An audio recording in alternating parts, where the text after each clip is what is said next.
hopefully you can all see the screens, and we'll go back to the start, and I'll just briefly whiz through these again. So, okay, so again, I won't read these out again. I'm sure you've all seen these statistics I put up on screen. Apologies for the microphone problem. But yeah, as it says, if you hold a degree, you're about 10 times more likely to be offered hybrid work. So that was quite interesting. And I think what we're seeing is, in addition to this, is that hybrid working tends to favor those on higher salaries, which makes sense because there tend to be more professional level positions. So statistically, if you're on 25,000 or lower, your chance of being hybrid working is around about 10%. If you're earning above 25 to 30,000, that increases up to about 84% nationally. So a little bit of a show of hands. Please put in the chat yes or no. I'm interested to hear, does your current employer offer hybrid working at all? So I'll just give you a few moments to pop your notes in the chat.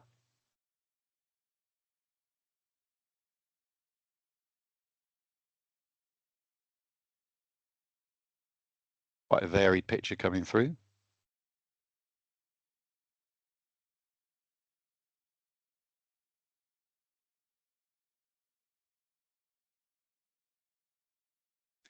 Okay, quite a lot of yeses, a couple of nos, a couple of for some roles. Okay, so yeah, interesting. Okay, so I'm guessing that for those of you who are working hybrid, you're possibly quite interested to find out, you know, what's happening in the market and how businesses are managing it. Maybe if you're not working with hybrid at the moment, perhaps interested to find out again how businesses are adopting it and what you could do, or whether it's going to be useful to you. So, okay, very interesting. Thank you for putting that down. So let's talk a little bit about productivity, because I think in businesses that don't adopt hybrid, this is one of the concerns. And looking at what feedback, firstly, we've been getting from employers who we've asked about hybrid working, but secondly, looking at the market in general, these seem to be the main concerns regarding potential productivity. So as you can see, you know, leaders are worried about a lack of face-to-face interaction, thus causing, you know, disconnects with the company's mission and purpose. Managing two-tier teams, so if some people are office-based and some people are remote, that could be leading to what's called proximity bias. In other words, if you're in and you're present, you might be more favored against colleagues for things like promotions or other perceived benefits. There's still a little bit, I think, with certain leaders, there are still those that really don't believe that people working from home are as productive, because, you know, if you're doing your ironing or you're doing your washing when you should be working, then yeah, you know, how can you be a productive employee? So there is some prevailing noise around that from certain quarters and certain businesses.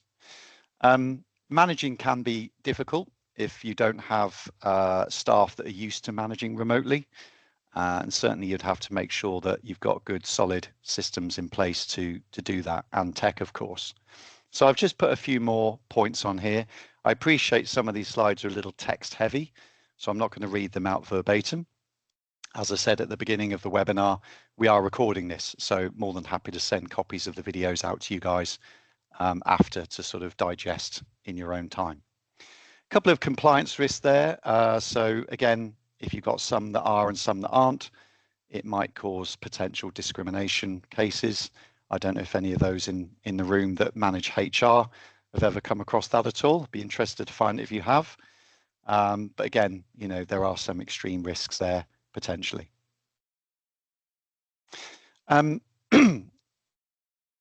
KPMG did a nationwide survey on hybrid working last year, both employers and employees.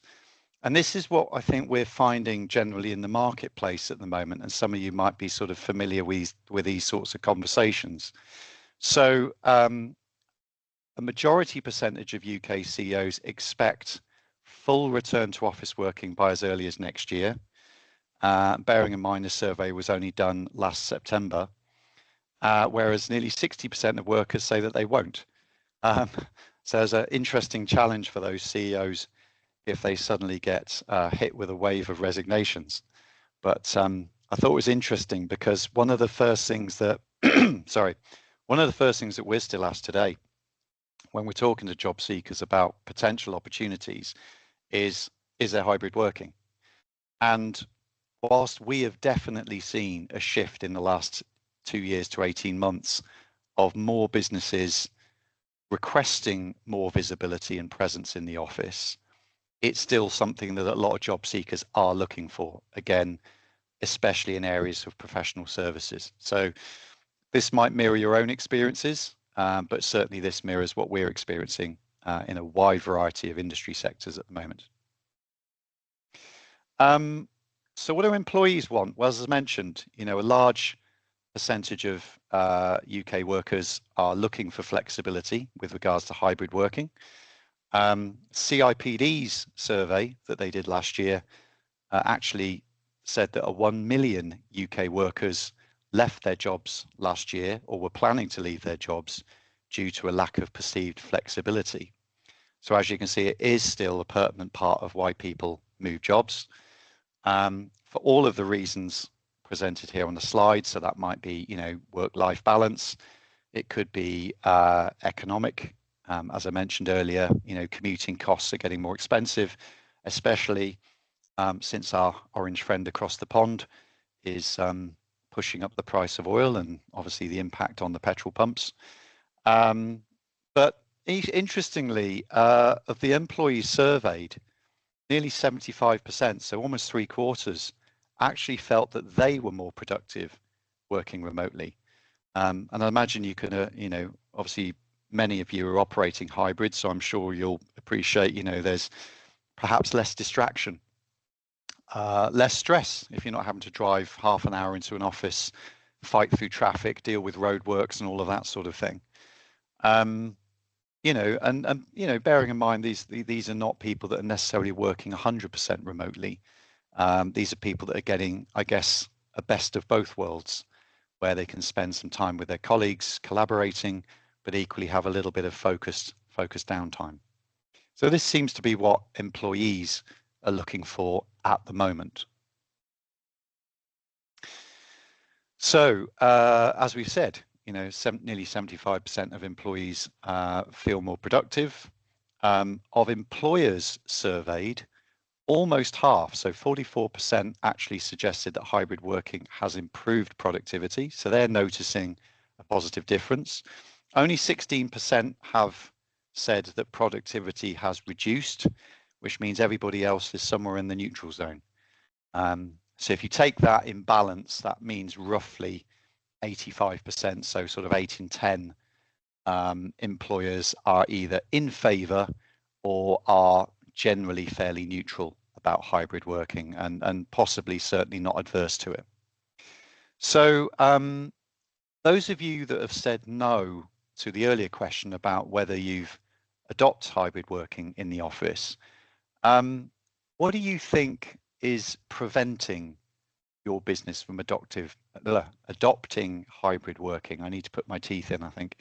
Again, if you can just pop your comments in the chat. Of course, all of this is anonymous, but yeah, just again, interested to get your thoughts and feedback on that, if that's okay. So I'll just give you a moment or two to pop those comments in the chat.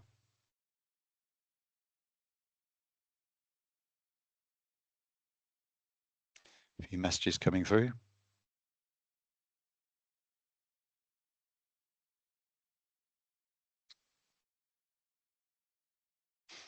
Okay, so culture is one. Okay, so perhaps the culture won't adopt it or hasn't adopted it or doesn't see the benefit. And there's a couple of comments there about cost. Okay, interesting. We'll talk more about cost a little bit later on.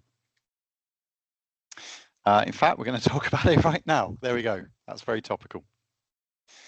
So would hybrid working cost you more or would it save you some money? Let's have a look. So these are kind of the key aspects or key potential financial costs. So From the 6th of April, just gone, you may or may not be aware, but the government has abolished the tax relief for employees working from home. So up until the early part of this year, if you're working from home, you could claim £6 a week to compensate against your cost of working from home. So telephone bills, heating, lighting, all of those things. So that's now been abolished.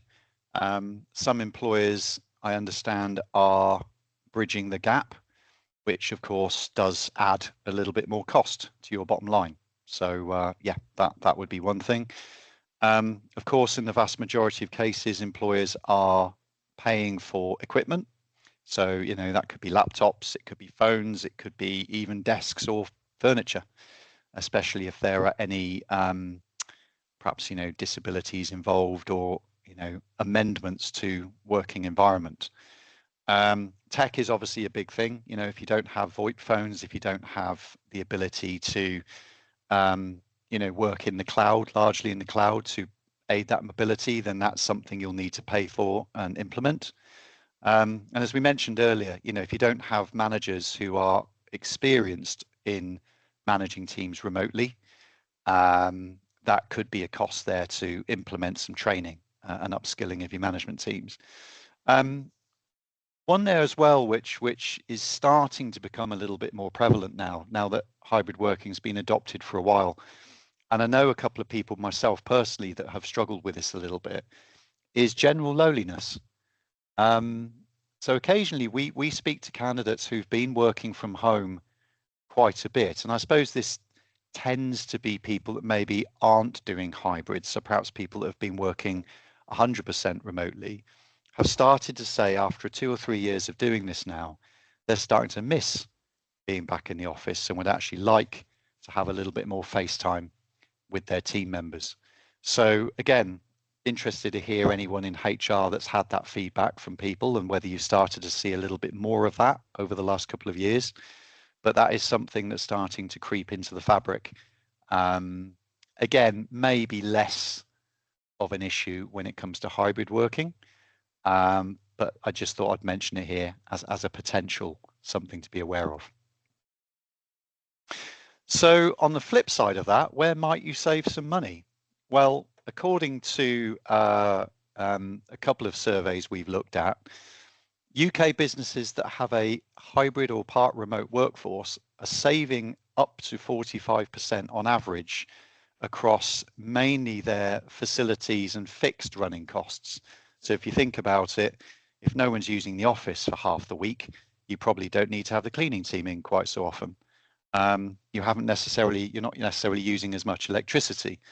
So you might also not need as large an office anymore. So there might be some savings there in terms of downsizing your actual sites and your office space. Those would be, I would suggest, the more sort of practical elements of, you know, cost saving. Interestingly, 1 in 5 companies that are surveyed claim they've actually seen a reduction in sick and absences. So again, with the change in laws from April regarding when you have to start paying sick pay, that may make some material savings as well. So certainly now that employers have to pay sick pay from day one as opposed to 4 days, again, that could be a saving if people aren't phoning in sick quite as often or having so many duvet days, for example. We mentioned earlier, hybrid working statistically improves employee satisfaction. So 73%, I believe it was, are saying that they're more productive. You might see an uptick in productivity from your employees. So again, there's a few there that are worth noting and possibly could save you some money if it's something you're looking to adopt. Those of you who adopt hybrid working, actually, again, feel free to pop a note in the chat. Have you noticed any material cost savings, or are you privy to any material cost savings within your business since adopting hybrid working? I'd be very, very interested to hear your feedback on that. And I'm sure, you know, when we have a look at this afterwards, it'll be yeah, interesting to get your thoughts out there in the field.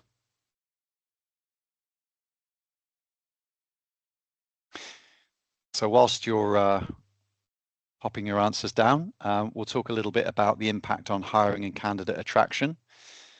Hybrid working, as I've said on the slideshow, is still seen as a top tier talent attraction tool. Okay, so if you are offering hybrid working, it's a really good idea to shout about it on your job adverts.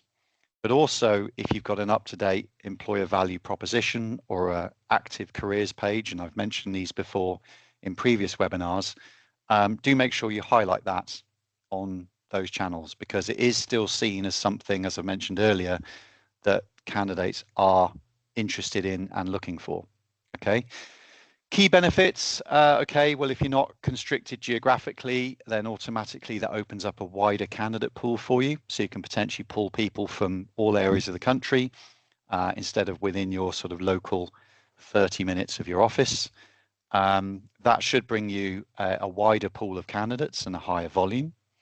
And interestingly, it does help with candidates from a younger generation as well, although interestingly enough, the 35 to 50 age brackets are those who are looking for hybrid much more.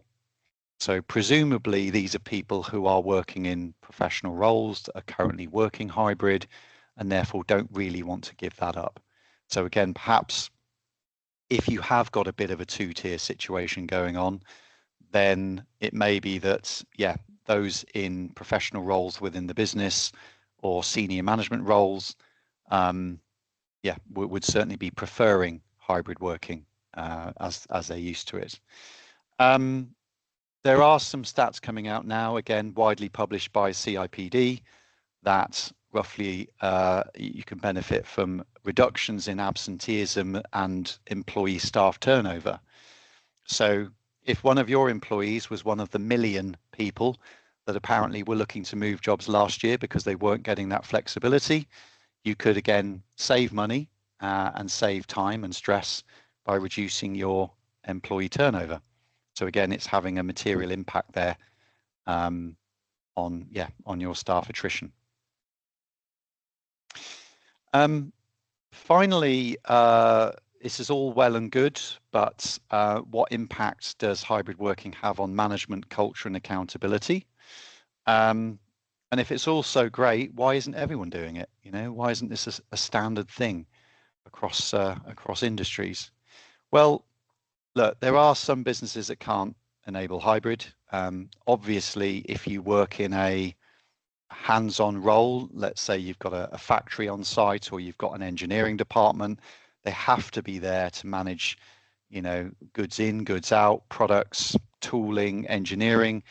You can't offer it to everybody, you know, and perhaps those employers that aren't offering it are trying to level up and be fair across the board and not seen to favoritize one particular team over another. I get that, and that makes perfect sense. As I said earlier, you know, there are still those leaders, CEOs that want to see the whites of your eyes and don't necessarily believe that people are more productive working remotely. And all of the other concerns that we mentioned earlier over, you know, water cooler conversations, general ad hoc chats about, you know, customers or clients or whatever else goes on in the office.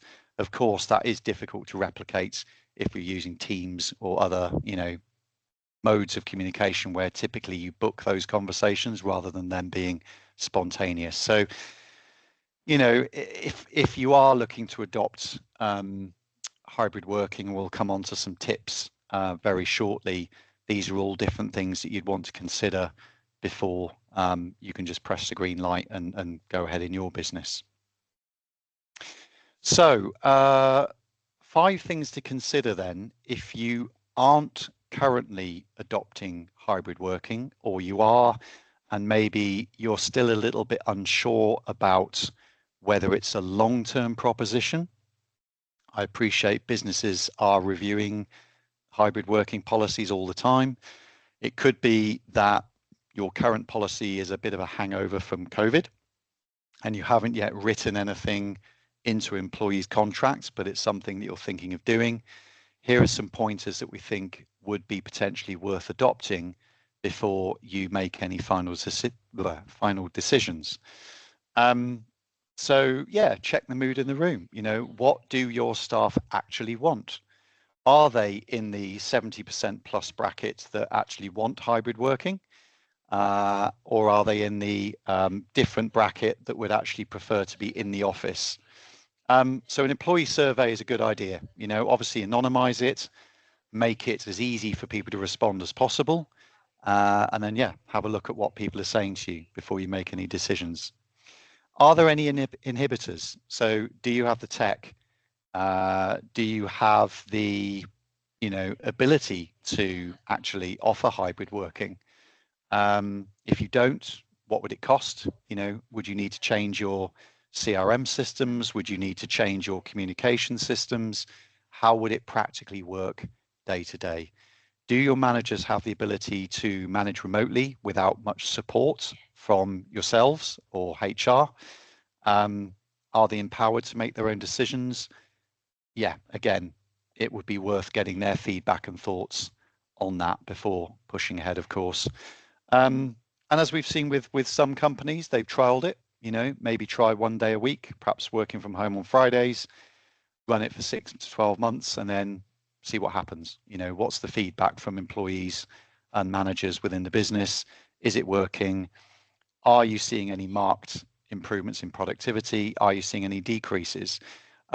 Really important here, and this might sound obvious, it's easier to manage KPIs for some roles over others.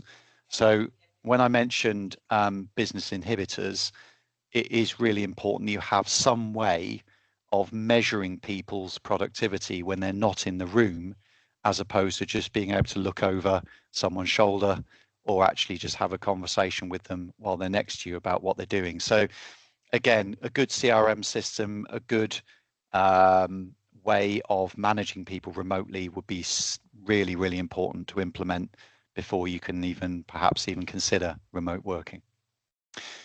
Okay, so that is literally a couple of minutes from past, so we are running out of time. What are we doing next time? Well, our next webinar is we're moving back to talking about recruitment. This is our 6th monthly market review, and a lot of businesses are coming back to us and saying, we are really, really struggling to hire the right people. So despite what you're seeing in the news about unemployment ticking up, there was the recent stats, recent announcement a couple of weeks ago where there's now 5.3 million people unemployed, although that's dropped to just around 5 million. Although that apparently is now to do with people that are not job seeking, as opposed to those who are actively job seeking. I won't get into all that now. I can discuss it on a future webinar. But anyway, despite all of this backdrop, employers are still struggling to fill their jobs. And why is that? Where are these candidates who are supposedly on the job market or being made redundant?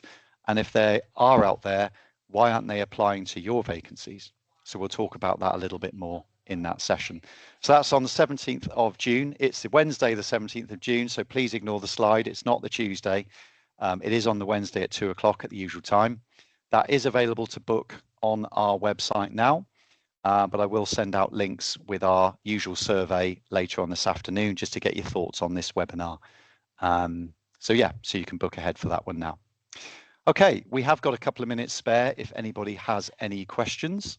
So please feel free to put up your virtual hand, and we'll see if you've got any questions about the topic we've just discussed about hybrid working.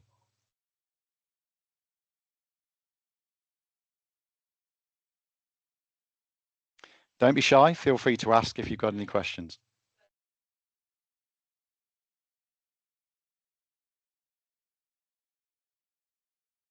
Just give a few more moments to